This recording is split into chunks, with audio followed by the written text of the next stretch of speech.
Belum adanya Perda RDTR di Kabupaten Tabanan membuktikan bahwa legislatif dan eksekutif tidak serius merampungkan aturan hukum tersebut.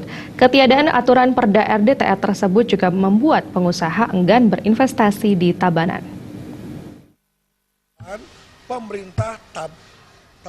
Tokoh masyarakat Tabanan, Gusti Made Suryanta Putra mengatakan, iklim investasi butuh aturan perda yang jelas, khususnya tata ruang. Belum adanya Perda RDTR atau Perda Zonasi hingga saat ini di Kabupaten Tabanan sangat disayangkannya, padahal Perda RT/RW sudah ada sejak tahun 2012 lalu. Perda RDTR ini menjadi hal penting untuk mengundang investor menanamkan investasi di daerah. Keberadaan RDTR akan memberikan kepastian hukum bagi investor untuk melakukan investasi.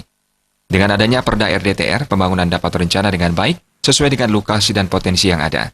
Jika Perda RDTR belum ada, dikhawatirkan pembangunan di Tabanan akan semakin semerawut ke depannya.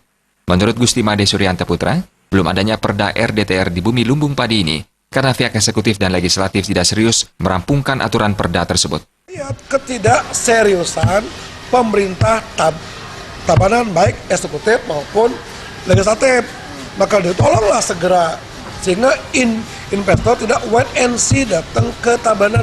Tabanan itu adalah daerah penyangga Denpasar, daerah penyangga Kute. Orang buat gudang, buat apapun di Tabanan yang paling cocok.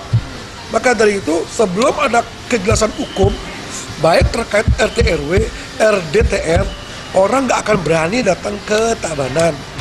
Sebelum ada janji yang jelas itu.